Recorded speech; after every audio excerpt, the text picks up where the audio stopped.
E nós vamos agora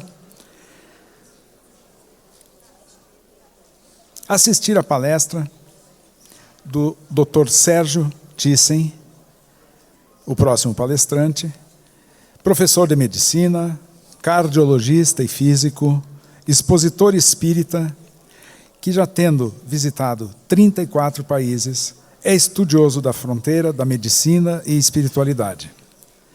Fundador e presidente da Sociedade Espírita Reencontro no Rio de Janeiro, o chamamos ao palco, com a palavra, o nosso querido Dr. Sérgio Thyssen, que abordará a palestra Por que adoecemos e os caminhos da cura do corpo e da alma. Por favor, doutor. Muito bom dia a todos vocês. Uma alegria retornar a esse auditório. Isso porque no ano passado nós estivemos juntos, não é? Talvez muitos de vocês também estivessem. Então, nós temos aí mais ou menos uma hora para abordarmos, vamos dizer, uma espécie de uma síntese sobre algo que caberia até, vamos dizer, para o futuro, um seminário. Porque, na verdade, nós vamos trabalhar um contexto que é muito amplo e que tem diversas questões, diversos aspectos. Então, eu agradeço imensamente aos amigos do Capo que nos convidaram mais uma vez e espero que com aquilo que nós vamos conversando, vocês possam ter, vamos dizer, o melhor proveito possível. Eu gostaria de lembrar que eu, Sérgio, sou filho de pais espíritas. Então, desde criança, eu fui criança como todo mundo um dia, né? Apesar de 1,88 m hoje. De tal maneira que eu escutava as coisas da doutrina espírita por meu pai e minha mãe todos os dias, e meus irmãos também. De tal maneira que havia uma outra coisa muito boa para se conhecer desde cedo a doutrina espírita, que eram os livros. E os dois tinham toda uma literatura de muito boa qualidade, tudo à disposição, eles fazendo as pesquisas e os filhos que quisessem iam lá consultá-los. Então, eu acabei fazendo medicina, me dediquei sempre e me dedico até hoje. Acabei formando uma outra atividade que foi no campo da ciência-mãe, que é a física, física clássica, física moderna, mecânica quântica, etc., etc. Tudo, sim, muito simples, mas buscando não uma outra profissão, mas buscando questões que tinham a ver com a física e que poderiam ter importância numa área de trabalho que eu acabei me dedicando muitos anos e até hoje, que é a mediunidade. São as reuniões mediúnicas voltadas para atender casos e mais casos que chegaram e chegam até hoje, tanto na instituição espírita, física, como também pelas facilidades que nós temos hoje, casos que têm a ver com lugares que eu já havia visitado e as pessoas, então, diante dos resultados, vão buscando auxílio dessa forma. Então, são reuniões mediúnicas espíritas acrescidas de algumas ferramentas, vamos dizer assim, para uma melhora dos resultados, né? No ano passado, nós já conversamos um pouco sobre isto. Então, agora nós vamos fazer uma coisa muito básica, mas que eu acho que vale a pena e que pode servir para novos encontros, novas temáticas, novas discussões, amanhã ou depois, esse ano ainda ou no ano que vem. Então, eu vou pedir para os amigos colocarem um arquivo de PowerPoint para que ele sirva para nós no sentido de um roteiro. Conhecem aquele ali? Pois bem, mas aquele não é o PowerPoint.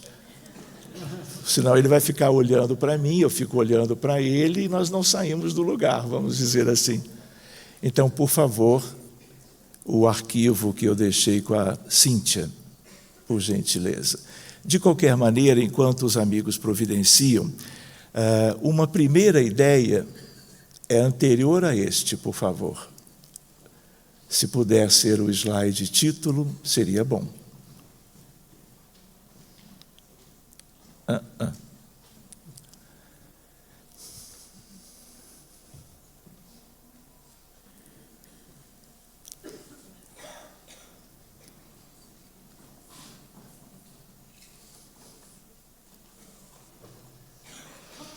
Muito bem, aqui está como o slide inicial, mas não é bem esse. Então, uma primeira ideia para nós é nós nos lembrarmos no sentido de que mundo é este. Nós não podemos ficar com a ideia de que a Terra é um exemplo de mundo e de humanidade. A Terra é um lugar à parte. O planeta Terra faz parte do Sistema Solar. A única estrela desse sistema é o Sol.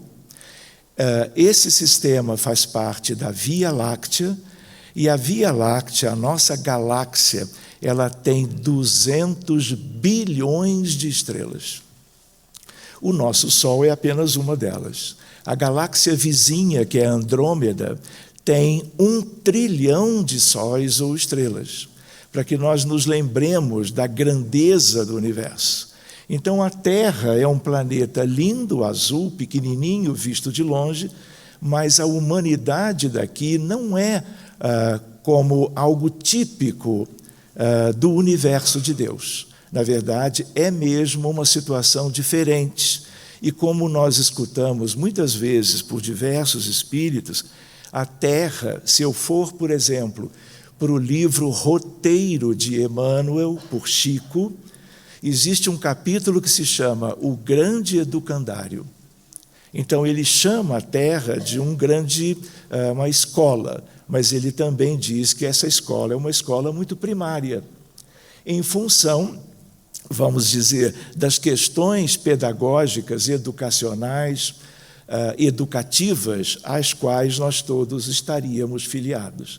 Mas diversos espíritos, exatamente em reuniões mediúnicas sérias, como dizia Kardec, objetivando a reunião e suas outras etapas para gerar condições de saúde para os doentes que nos procuram, na verdade, a Terra é um grande hospital de almas. Isso é dito por espíritos que supervisionam este trabalho, mas não é só por isso.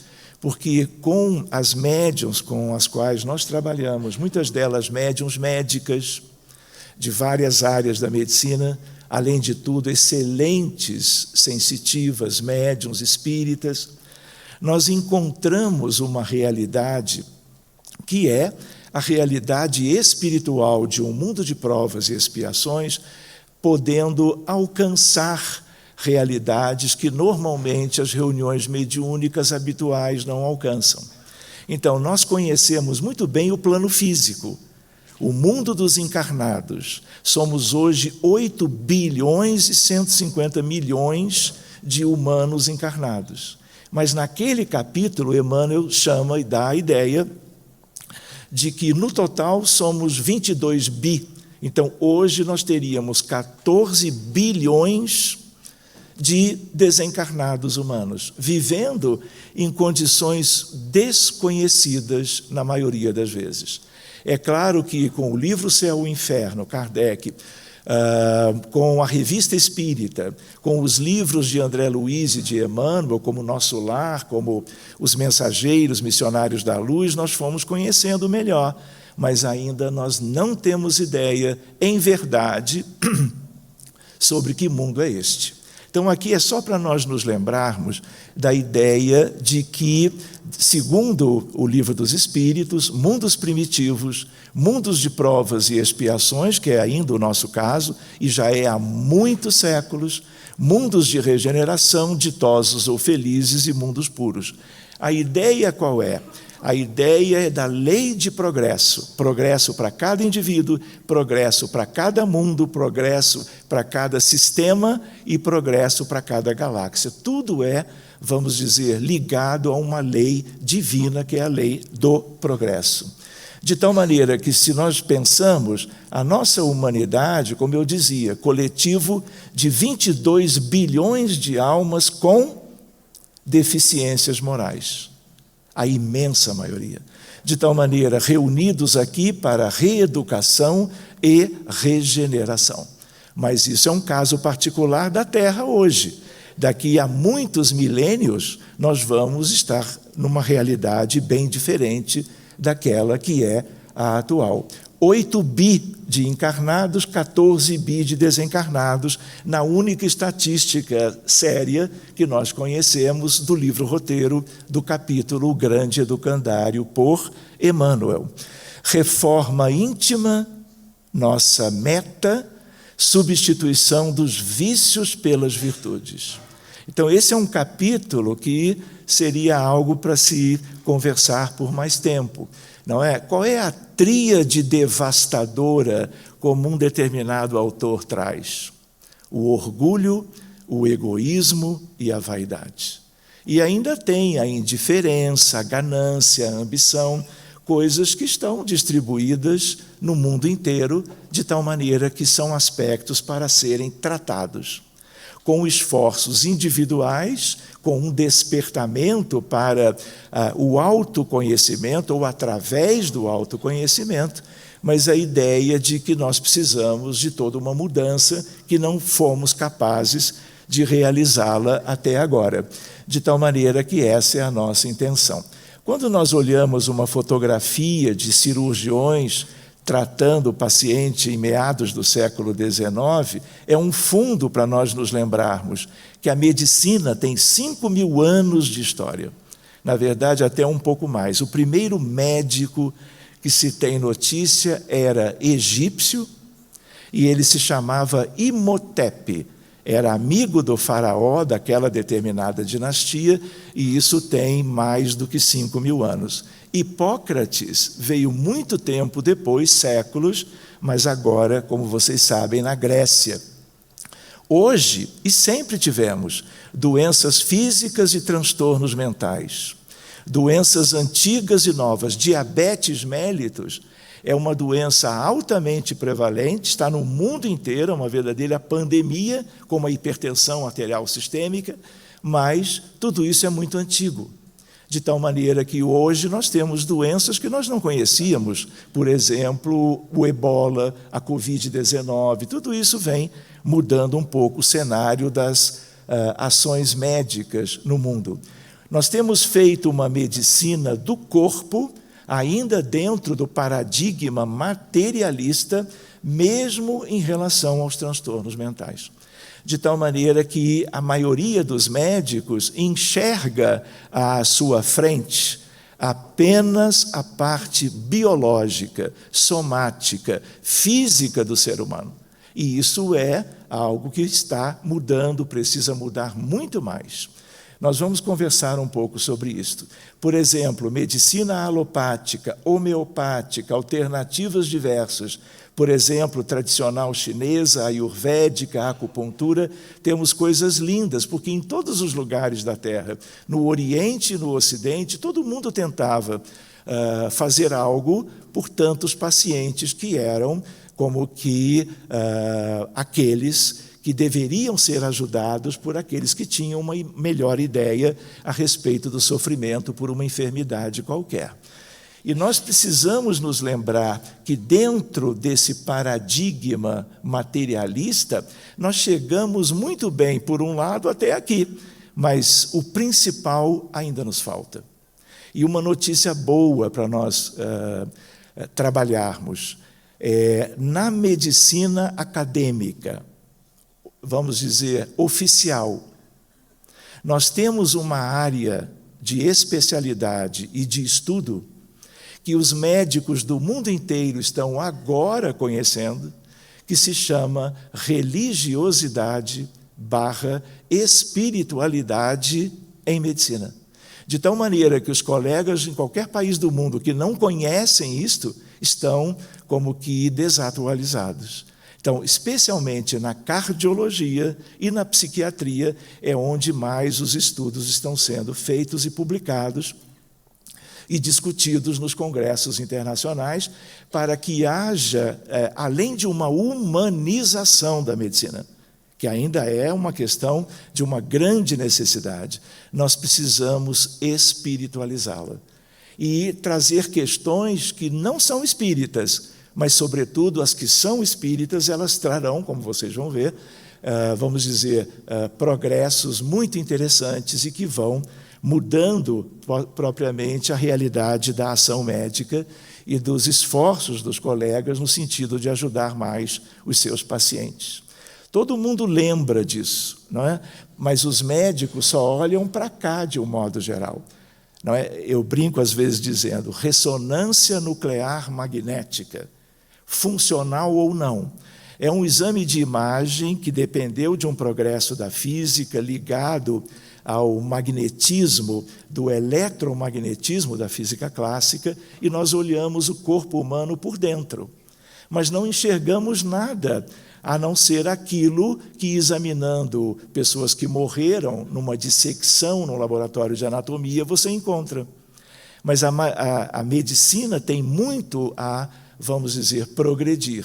E daqui a mais ou menos uns 20 anos, nós vamos ter ressonância nuclear magnética funcional para detectar, com a maior naturalidade, o perispírito. Porque ninguém adoece aqui sem que o problema passe por aqui e tenha origem no espírito imortal. Então, na medida em que nós tivermos, por um progresso tecnológico, evolutivo do planeta, ressonância para examinar o perispírito, todas as crianças até 5 anos serão examinadas. Porque muitas vezes as crianças são espíritos, obviamente, trazem já as questões das vidas anteriores, e essas questões, como Emmanuel chama, são aspectos ligados a uma distonia do perispírito, a um desarranjo, de tal maneira que há uma mudança nas condições básicas, sutis do perispírito, e que às vezes aos 40 anos, na mesma existência, a pessoa vai evoluir com doença arterial coronariana, vai evoluir com uma neoplasia, seja de que órgão for, homem ou mulher, adulto ou criança. De tal maneira que, quando se fizer essa detecção, você já vai encontrar esses aspectos de anomalias, anormalidades na tessitura perispirítica. E aí o que vai se fazer? Tratamento antes da doença passar para o corpo físico. Vai ser, para a época, a medicina mais preventiva, num certo sentido. E nós vamos ter um ganho muito grande. Isso depende de uma mudança de mentalidade, no sentido de uma espiritualização da medicina que já tem muito bem construídas as suas bases. E isso já está sendo estudado nas melhores faculdades de medicina das melhores universidades do planeta. Então, toda doença séria, oncológica ou não, a origem está aqui na história de cada filho de Deus na Terra. E aqui nós temos aspectos que são secundários, mas nós precisamos mudar o nosso olhar e buscarmos o que se pode fazer nesse sentido para que as coisas do corpo muitas vezes não tenham a evolução que tem. Se um dos temas mais importantes da medicina moderna é a oncologia, não é? Por mais que a medicina tenha avançado em aspectos da oncologia preventiva e da oncologia terapêutica, o que acontece? A curva de casos novos das mais variadas neoplasias só se eleva a cada intervalo de tempo, sugerindo o quê? Que o modelo, a ideia de o que se conhece do ponto de vista cartesiano, materialista, como paradigma, como modelo, não serve. Por quê? Ele leva um avanço, mas ele não consegue mudar em certos aspectos, certas questões, vamos dizer, pelo menos a apresentação, o número de casos.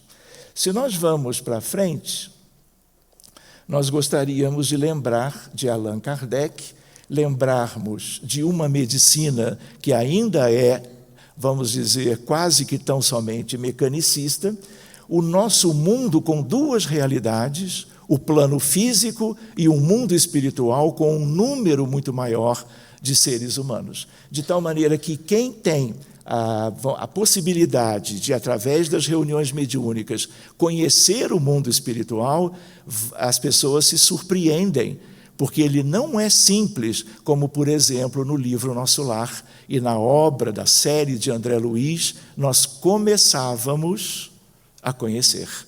A realidade é muito mais delicada, para dizermos pouco.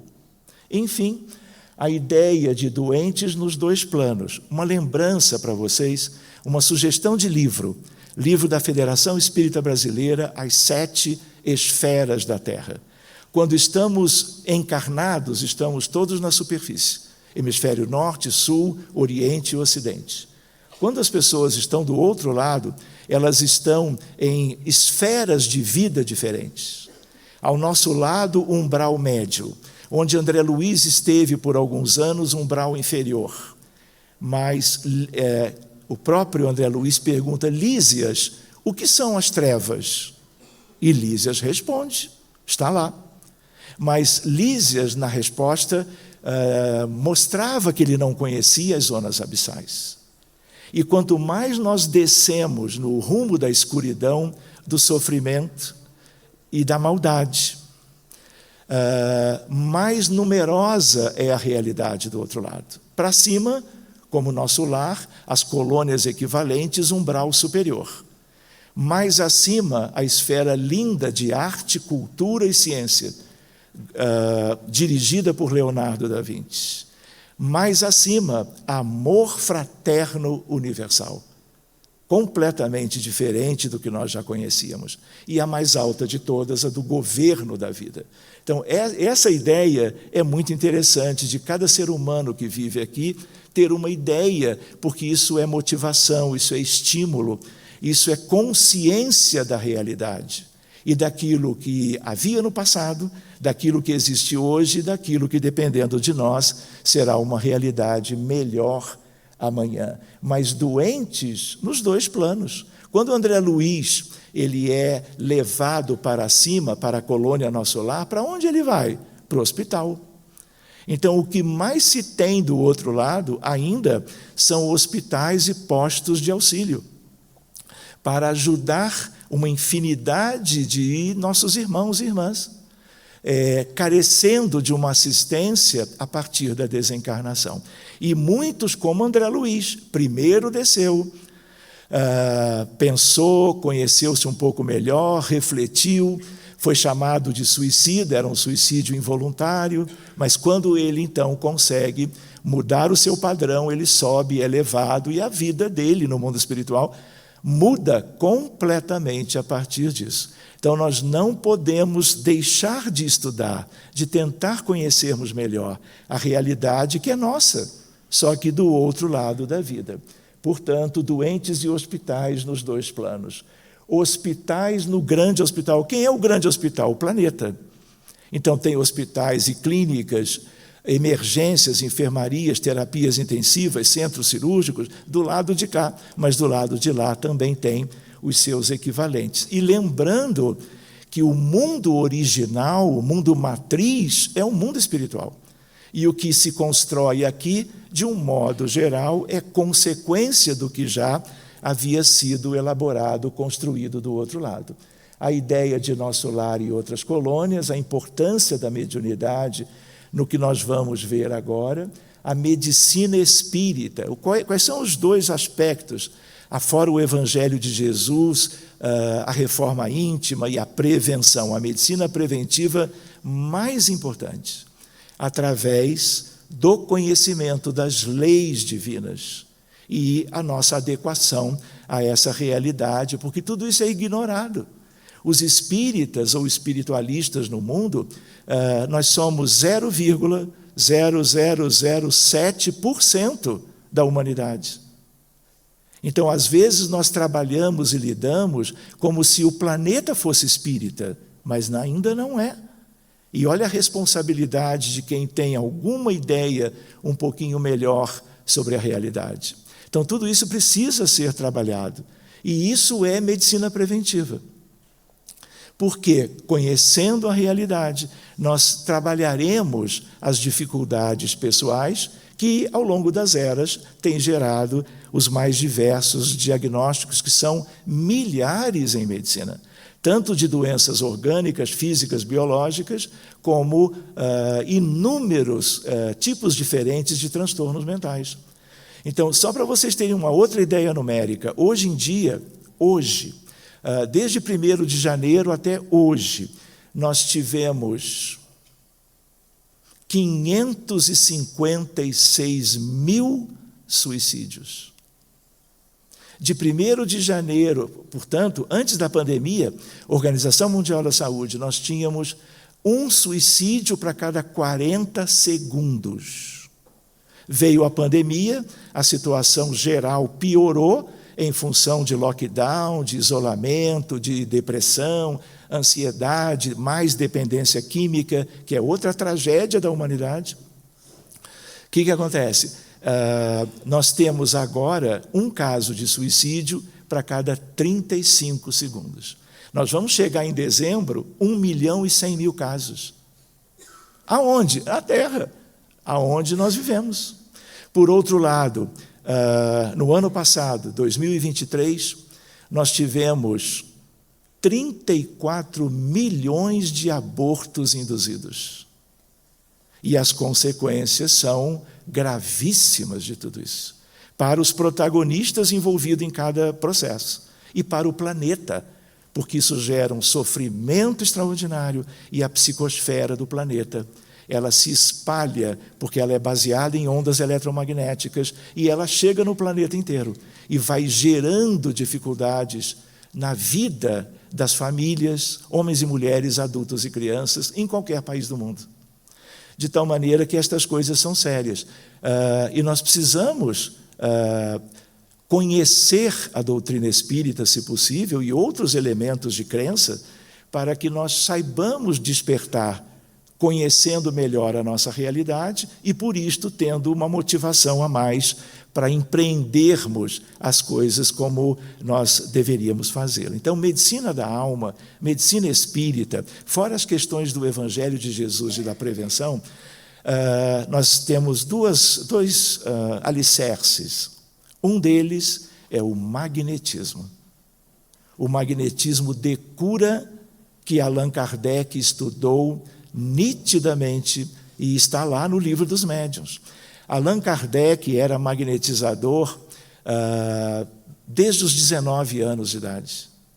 Ele viveu a vida inteira, antes de ser o codificador da doutrina, trabalhando com seus colegas na França, numa magnetização, vamos dizer, para comparar, mesmeriana, de tal maneira que Mesmer foi quem introduziu esse magnetismo, que não é o magnetismo dos ímãs, não é o magnetismo da aurora boreal, não é o magnetismo dos trens de levitação magnética. É um magnetismo que tem a ver com o fluido vital, com o amor, a bondade, os bons sentimentos de terapeutas magnetizadores para fazerem o melhor uso das suas condições pessoais. Na casa espírita, vocês vão ver o passe do trabalho público doutrinário, que é um passe mais geral, e grupos dentro das instituições, pacientes se deitam e recebem, vamos dizer, esse passe magnético com vistas a uma mudança das condições biológicas, perispiríticas e da própria alma do paciente. E aí visando uma questão tríplice, da constituição tríplice de qualquer um de nós. Então, existem outras questões. A água magnetizada tem a ver com esse magnetismo. Existem pinturas em que as tintas e o resultado de uma bela imagem, elas são magnetizadas por benfeitores espirituais e levadas para dentro de um lar. Aquilo gera um benefício para cada integrante da família. Mas esse não é o nosso tema hoje. Então vamos adiante mais um pouquinho. Quem sabe no futuro trabalharíamos uma ideia em relação a questões interessantes sobre esse magnetismo. O outro aspecto da medicina da alma, da medicina espírita, é a reunião mediúnica, em que há uma equipe preparada de trabalhadores encarnados e, fundamental, uma equipe desencarnada de espíritos elevados, que têm uma visão do mundo, da realidade, que nós aqui não temos. E eles são espíritos muito amorosos, cultos, preparados para demandas que são cada vez mais sérias e são relacionadas às doenças que geram o sofrimento que vocês conhecem, seja a enfermidade que for. Uma enfermidade dentro da questão da oncologia, as doenças cardiovasculares, respiratórias, reumáticas, oftalmológicas, neurológicas, pediátricas de um modo geral. Então, é um leque de uma variedade imensa de problemas clínicos e problemas mentais. E tudo isso significa o quê? Estagnação, sofrimento. E para se tentar reverter essas coisas para além de uma visão mais acadêmica de uma medicina convencional. Vamos ver se temos ocasião de olhar isso de perto. Pois bem, a ideia de uma medicina espírita baseada na desobsessão e na fluidoterapia espírita, que é baseada no magnetismo de Mesmer. O Centro Espírita e a Casa do Caminho, por que eu coloco isso? A Casa de Pedro, a primeira igreja do cristianismo. Lá estavam Jesus, apóstolos, era uma casa de acolhimento e de cura. De tal maneira que o cristianismo primitivo começa com eles, com Jesus e com os apóstolos. E uma das coisas fundamentais que eles faziam é a ideia de buscar ajudar as pessoas que chegavam não só adoentadas, mas outras que chegavam desnutridas, famintas, vivendo uma vida, vamos dizer, a esmo, muitas delas com hanseníase, porque a lepra naquela época era muito comum. Mas esse é um outro capítulo. Vamos adiante. A ideia de que o centro espírita, ali no finalzinho, tem a ver com uma reedição no mundo atual daquilo que você estuda muito bem no livro Paulo e Estevão, de Emmanuel, a respeito de como funcionava a Casa do Caminho. Quem eram os aplicadores de fluidos? E o papel de Estevão, que era quem falava da Boa Nova depois que Jesus havia partido. Seguinte, níveis diferentes de cura. Essa é uma outra ideia. Por exemplo, em oncologia você pode ter, e já vimos isso muitas vezes, a pessoa tem uma neoplasia. Pode ser de próstata, de mama, pode ser de pulmão, pode ser de estômago, de fígado, de osso. Criança ou adulto. E aí, a oncologia moderna, maravilhosa, ela usa tudo que desenvolveu e, muitas vezes, o paciente fica muito melhor e, num intervalo de 5 anos, ele obtém os critérios de cura. Mas quantas vezes eu vi pacientes que foram tidos como curados de uma neoplasia qualquer e 8, 10, 15 anos depois tiveram uma outra neoplasia, tiveram outra mais adiante. Então, é uma ideia para nós de que nós precisamos ir além.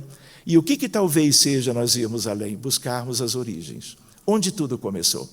E essa dificuldade é a da medicina atual. Por quê? Porque para se fazer isso, nós precisamos da mediunidade. E com ela, em reuniões próprias, com grupos capacitados de encarnados e desencarnados, os resultados têm sido, assim, extraordinários. É uma medicina nova. E é uma medicina que já está chegando em hospitais do Brasil e do mundo. Por exemplo, a minha próxima viagenzinha vai ser a Bauru, no estado de São Paulo, no interior. O Hospital Estadual de Bauru aceitou um projeto que nós estamos envolvidos, no sentido de, para doentes de terapia intensiva, formarmos um grupo de trabalho envolvendo, de novo, a mediunidade que gera a possibilidade de se encontrar as origens do sofrimento humano, a ajuda aos espíritos desencarnados ligados aos casos de doenças mais graves e que são chamados no espiritismo de obsessores. As reuniões mediúnicas são para eles serem acolhidos, verificados, encaminhados, beneficiados, mudando o cenário da psicosfera espiritual desde o passado de cada um. e também no mesmo hospital, do mesmo projeto, a imposição de mãos e o magnetismo mesmeriano a bem dos doentes mais graves do Hospital Estadual de Bauru. Projeto que está começando. A ideia de níveis diferentes de cura, não adianta apenas, já é muito bom, mas não é tudo, critérios de cura de uma neoplasia qualquer. Desapareceram as manifestações, o tumor já não existe mais, mas a pessoa é a mesma. As dificuldades podem não ter sido, e geralmente não são, devidamente abordadas. Então, isso nós temos que continuar trazendo, e eu diria para vocês que universidades, as mais renomadas do mundo, vêm estudando, tanto em disciplinas eletivas, como em disciplinas obrigatórias, espiritualidade e medicina. Só que eles não têm lá o espiritismo como nós temos no Brasil, que nos dá uma base muito sólida para estas atividades. Muito bem, então, a busca, a meta é a cura integral, mas a cura integral ela tem a ver com uma mudança profunda da realidade espiritual, tanto por aquilo que o paciente desenvolva a partir de uma determinada abordagem, como os espíritos ligados aos seus erros passados, de vidas pretéritas, e é onde as coisas começaram. É como uma outra maneira de dizer, quando nós transgredíamos as leis de Deus, causando prejuízos a outras pessoas, em quantidades muito variadas, em qualquer lugar desse mundo, que é um mundo de expiações e de provas, doenças do corpo e doenças da alma. Todas as doenças são da alma. Em que sentido? Nenhuma doença começa no corpo. O corpo é uma consequência. Vamos pensando nisto, não é? De tal maneira que a mudança para melhor tem que vir de dentro, tem que vir da nossa realidade mais profunda, do autoconhecimento, do auto-amor, que é algo completamente desconhecido pela maioria daqueles que vivem na Terra. O que vocês imaginam, por exemplo, que as pessoas que moram, por exemplo, na Austrália, ou na Ucrânia, agora às voltas com uma guerra, ou na Argentina, ou, por exemplo, nos Estados Unidos, conhecem dessas coisas. Mas esse conhecimento vai sendo, pouco a pouco, difundido, para que as pessoas busquem algo mais do que a medicina convencional materialista até hoje pode oferecer.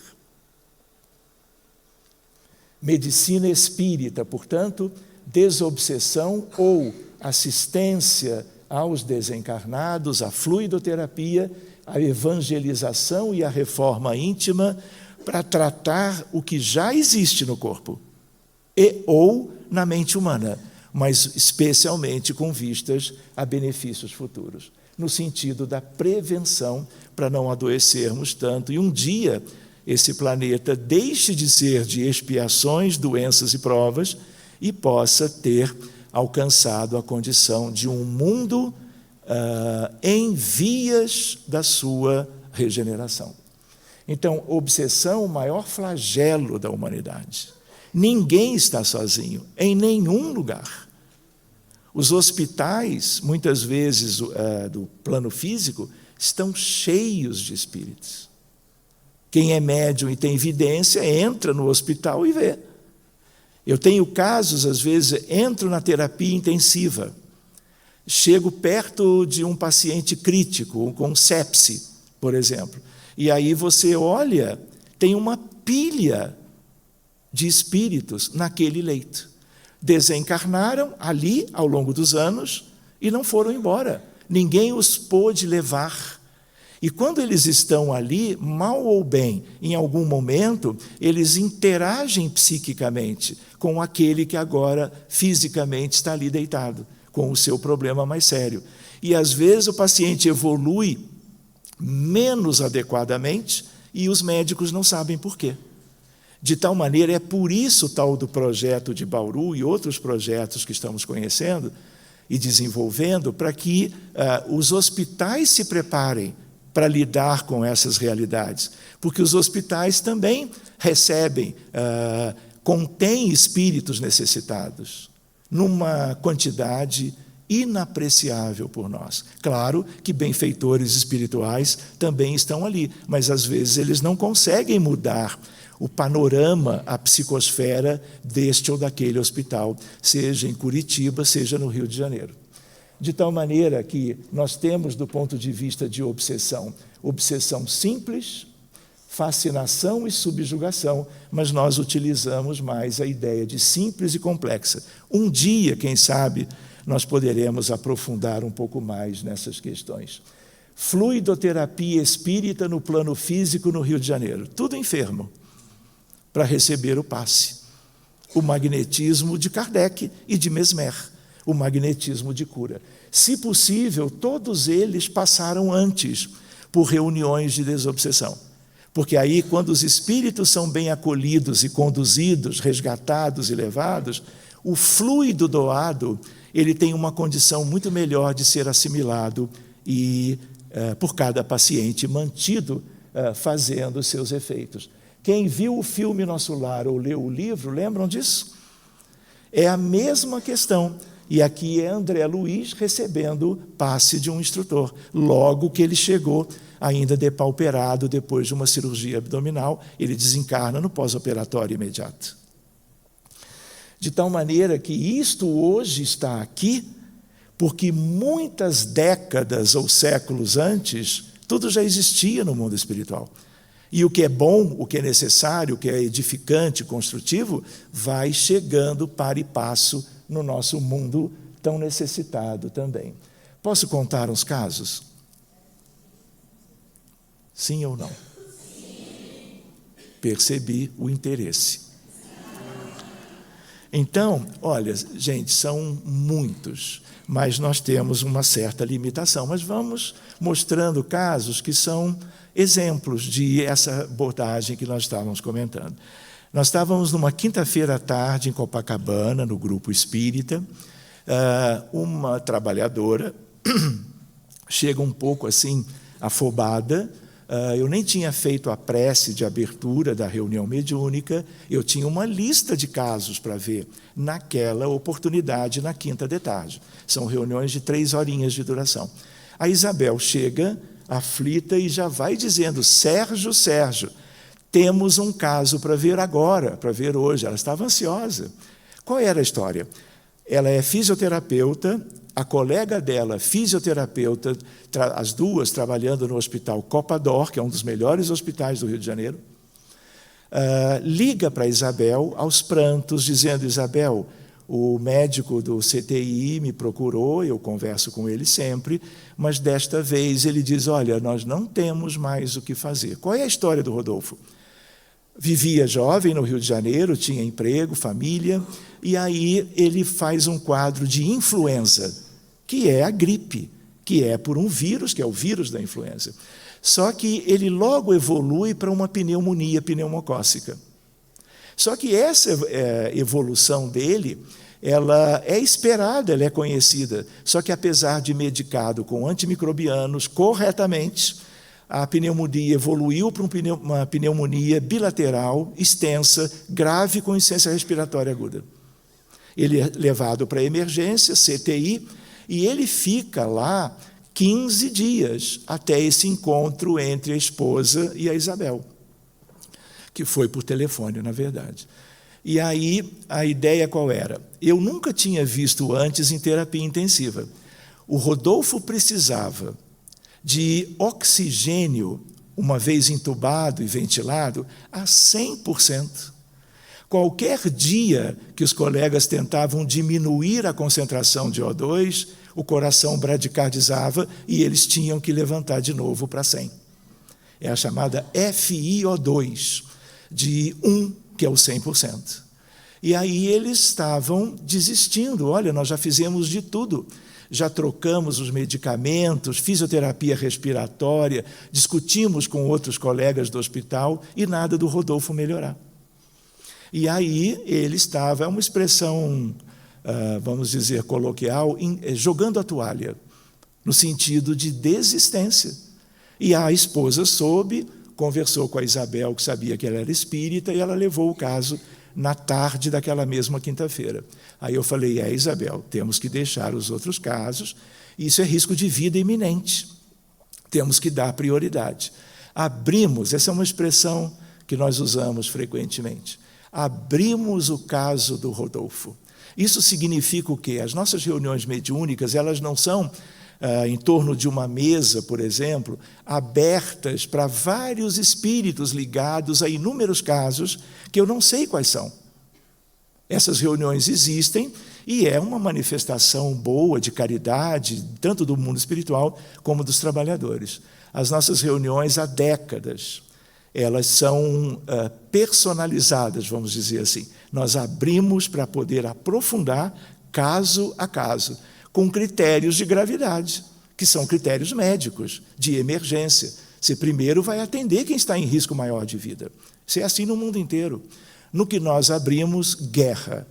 Todas as médiuns viram uma guerra cruel, vítimas por todo lado, ensanguentadas, decepadas, rastejando pelo chão, completamente desfiguradas como figuras humanas. Isso não é a primeira vez, é a enésima, não é? Por quê? Nós temos no planeta Terra o nosso mundo de expiações e provas, dizíamos isso, lembrávamos ontem, 5.800 anos de história escrita da humanidade. A história da Terra é muito mais longa, é muito mais antiga lá daquilo que se conhece. Mas depois de 5.000 anos para cá, nós temos referências, nós temos a informação se espalhando pelo mundo. Nunca tivemos 100 anos de paz. Guerras, guerras e guerras. Nós estamos aqui em Curitiba, trabalhando temas que têm a ver com o espírito, com a alma, com a saúde humana, individual e coletiva, mas hoje são 90 guerras. Sudão, Síria, Iêmen, aquilo que nós temos, lamentavelmente, na Ucrânia, o conflito extenso no Haiti, e nós temos a questão mais grave hoje, que é na faixa de Gaza, na Cisjordânia e no sul do Líbano, como todos vocês acompanham. Isto é algo que mostra quem nós somos. Que tipo de mundo é este que as pessoas agem com toda essa violência por interesses, por poderes e coisas lamentáveis que estão aí, também denotando as condições morais da humanidade. Pois bem, outra ideia é a ideia de que a guerra era uma guerra medieval, mas ela era muito agressiva de parte a parte. E nós víamos espíritos pelo chão com vestimentas típicas dos dois que combatiam entre si. E ele, naquela época, era o líder de um dos grupos. E ele era muito autoritário, muito, vamos dizer assim, nas diretrizes durante uma guerra. As guerras são assim, loucura, insanidade, e ele se comprometeu muito, e muitas vítimas estavam ligadas a ele, desde aquela época. O que se faz? Existem recursos, ferramentas, para até receber pela psicofonia 1 ou 2 vítimas, mas de imediato, a partir desse acolhimento amoroso, existem a formação de campos magnéticos que você coloca onde você quiser dentro de curva espaço-temporal. E aí você coloca para abrigar todas aquelas vítimas. E os médiuns que já tinham revelado aquilo e nos falado, eles vão vendo a recuperação de um por um, e na verdade de todos. Nós só terminamos propriamente o atendimento daquela pessoa na medida em que todas as vítimas tenham sido devidamente resgatadas, beneficiadas e levadas para... Eu estou vendo um pedacinho de papel. Em geral existe assim, entendi, e com uma cópia assim bem veemente, no sentido, olha, você tem mais X minutos, enfim, até meio-dia não é? Tudo fica muito bem, mas muito obrigado, eu vou procurar respeitar. Procurar, aí ela já fica preocupada. Pois bem, tratamos daquilo tudo. Quando eu vi que o tratamento tinha sido muito oportuno para todo mundo, o que acontece? Eu disse assim, olha, como eu tinha uma lista ou outra de casos que estavam precisando também de ajuda, eu disse assim, olha, acho que podemos fechar agora o caso do Rodolfo. E aí uma médium pediatra, ela disse, Sérgio, o espírito tal está pedindo para te dizer que se você quer ajudar o Rodolfo, continue a reunião. E eu, claro, me adaptei àquela observação. Enfim, o que acontece? Prosseguimos e encontramos uma questão muito lamentável, ligada a um problema pessoal dele na vida atual, pessoas que queriam o emprego dele, fizeram algo, pediram a um grupo X ou Y para fazerem algo para que ele adoecesse e morresse. Não vou usar os termos, porque não precisa. E aí nos deparamos com uma coisa grosseira, que demandou, sei lá, mais uma meia hora da reunião, porque não podia deixar, olha a observação do Espírito, porque não podíamos perder tempo, e não perdemos. Pois bem, aqui uma fotografia dele em coma induzido, entubado, ventilado e colocado na prótese. Aqui, quando terminou o atendimento, eu pedi, Isabel, pede à esposa para tirar fotografias dele e me mandar quando pudesse. Hoje eu não vou, mas amanhã eu vou. E aí a esposa, achando que quanto mais fotografias dela com ele por ela, ele poderia melhorar mais, ela me mandou 200 fotos. Sério? Mas deu certo. Por quê? Eu olhei, então essa eu separei, que ele foi tirado pela esposa de um pouquinho longe, aqui a mesma ocasião, edema periorbitário de quem estava 15 dias em terapia intensiva, muito comum. E aí o que acontece? Pelo menos deveria seguir adiante. Alguém pode passar o próximo slide? Prometo que eu vou fazer no tempo certo. Eu não sei se é uma medida de contenção. Então, aqui, esse é o Rodolfo, já fora do coma induzido, tiraram o fentanil, o droperidol e outras drogas para isso. Ele foi traqueostomizado e ele começa a acordar. Por quê? Porque tiraram ele daquela situação e a oxigenação ela ia diminuindo e o coração continuava bem, animando a equipe do CTI, do hospital aquele. Aqui a ideia que diz melhor do que qualquer comentário. Opa!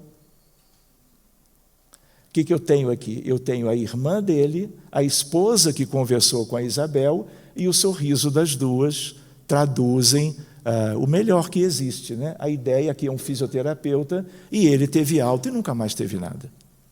Então esse é o caso do Rodolfo, que é o caso de um adulto. Eu vou contar só o de uma criança e encerramos.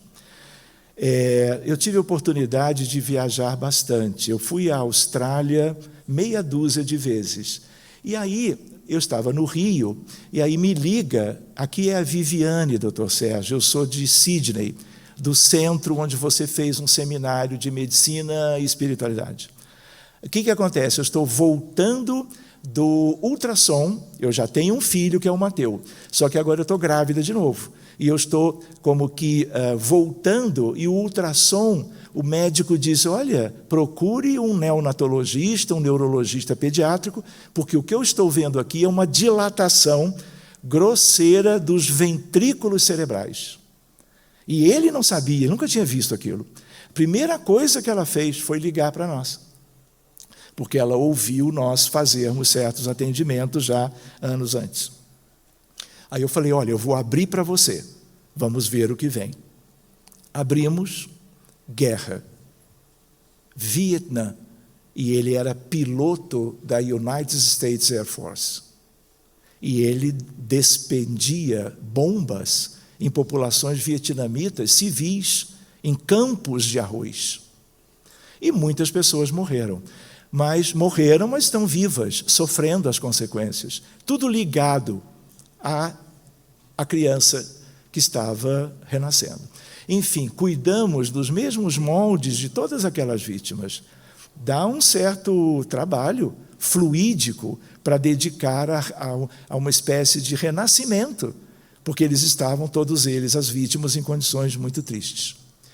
Pois bem, disse para ela por telefone, naquela época era Skype, olha, fizemos isso, observa. Isso ela estava no 6º mês de gravidez. A criança nasceu, eu não soube, porque ela não retornou, e com 10 dias de vida, ela me liga, doutor Sérgio, a criança nasceu bem, o final da gestação foi ótimo, mas agora o meu marido, que é o Thales, ele está vendo aqui comigo o comportamento da criança. Isso não é normal e eu preciso levar ao neuropediatra, enfim. Eu falei, leva, enquanto isso nós vamos tentar ajudar. O que acontece? Reabrimos o caso, só que agora para a criança, que já, portanto, tinha nascido. E pedi a ela, me manda, já que esses movimentos são estranhos, me envia vídeos. Então, como eu combinei, isso, por favor.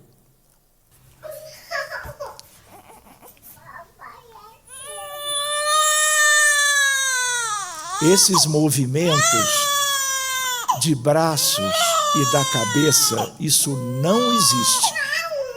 Isso é extremamente incomum, raro, mas chamava muita atenção, 10º dia de vida.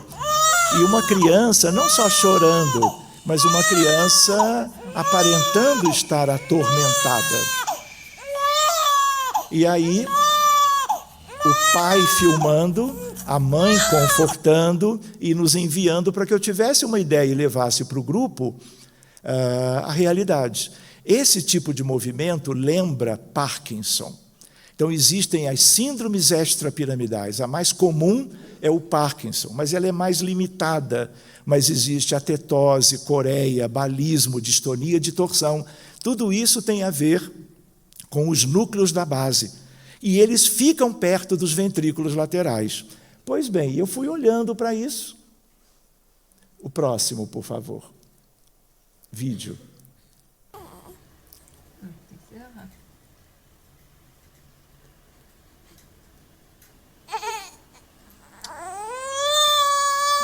E um tipo de movimento sempre voltando. O próximo, por gentileza, para ganharmos tempo. Do nada. Vocês todos já tiveram filhos ou conhecem crianças que nasceram no próprio lar de vocês ou na vizinhança? Vocês nunca viram isso. Médicos nunca tinham visto isso. E aí, por causa das síndromes extrapiramidais, eu lembrei que isso pudesse ser uma questão do tipo uma coreia. Enfim, mas o que nos prendia ao caso é a necessidade de abrir e ajudar. Muito bem, fizemos o 2º atendimento. Outra guerra. E ele, uma guerra mais anterior. De novo, a conduta é a mesma, cuidar das vítimas. Só que dessa vez eu tive uma ideia, não é? Como médico, a Austrália fica 13 horas de fuso do Brasil, e eu propus para a espiritualidade, vamos trazer o menino desdobrado para incorporar numa médium da equipe. Dito e feito. Isso já foi feito várias vezes, dependendo da necessidade. E ele vem não como um bebê, ele vem como um jovem, adolescente, chegando ao início da vida adulta. E ele vem conversando, eu com ele. Para resumir, ficamos amigos. E ele já se mostrava arrependido do que ele havia produzido antes. E nós já tínhamos cuidado das vítimas dos 2 contextos, como é de praxe. E aí eu falei para ele, olha, nós vamos fazer uma coisa, por ideoplastia e por conhecer anatomia e fisiologia, eu formei um cérebro novo, um cérebro fluídico, neuroanatômica e fisiologicamente impecável, com os fluidos vitais da equipe. Quando eu termino de moldar para ajustar na cabecinha dele, porque ele estava do meu lado, cabecinha do perispírito, claro, os médiuns começam a ver a cabecinha iluminada com uma luz que tinha a ver com os sentimentos de ajuda de todo mundo e da espiritualidade que está observando tudo e trazendo sempre o melhor. E aí eu expliquei para ele, olha, quando eu colocar isso pertinho de você, você vai dormir, mas não se preocupe. Você vai voltar bem para casa e as coisas devem melhorar, vamos ver. Dito e feito, acoplei, vamos dizer assim, aquilo que foi produzido pela ideoplastia. O que acontece? Ela ficou 1 mês sem dar notícias, e aí ela telefona e diz, olha, doutor Sérgio, aconteceu alguma coisa. O que vocês fizeram? Porque os médicos estão aqui me perguntando, em Sydney, Austrália, e eu não sei o que dizer. E aí o que acontece? Eu falei, então manda vídeos recentes, por favor. Ele é levado ao banho, como todos os dias. Reparem no olhar dele. Ele não é o mesmo. Olha a serenidade dele. Olha a calma. Olha o bem-estar. Então, aqui a Viviane, a mãe, está banhando e o pai com o celular filmando para nos enviar. Pois bem, o próximo vídeo, por favor. Só para correr um pouquinho. Aqui ele sendo vestido depois daquele banho. Para resumir, ele nunca mais teve aqueles movimentos anormais. Nunca. Pois bem, interessante aqui para mostrar para vocês, olha, o caso foi há 10 anos atrás. Então, esse exame de imagem, ele foi feito de controle. O primeiro, ele era de março de 14, e esse agora em maio de 14.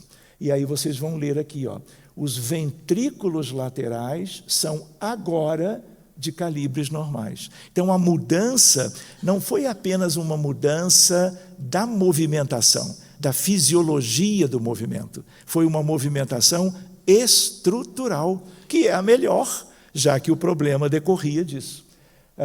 O cérebro visualizado e a fossa posterior está normal, as estruturas de linha média caudotalâmicas estão normais, o seio sagital superior está normal. E os colegas da Austrália não conseguiam chegar a uma explicação. Como é na Austrália, que nem eu, não é? Todo mundo temos uma prancha de surf desde cedo, são praias lindas. Aqui, a ideia melhor dele sorrindo é uma das fotos que os pais me enviaram, denotando o bem-estar da criança, que perdura até hoje. Quando eu voltei depois de 2014, a vez seguinte, eu visitei a família, ele já maiorzinho no meu colo, e aqui são casos e casos que nós um dia poderíamos voltar a ver. Não é?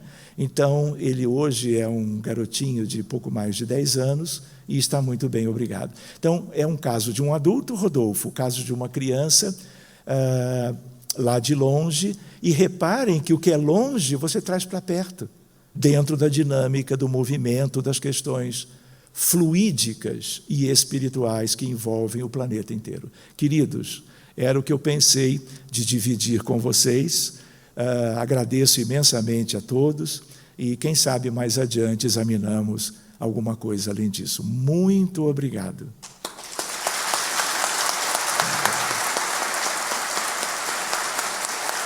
Muito obrigado.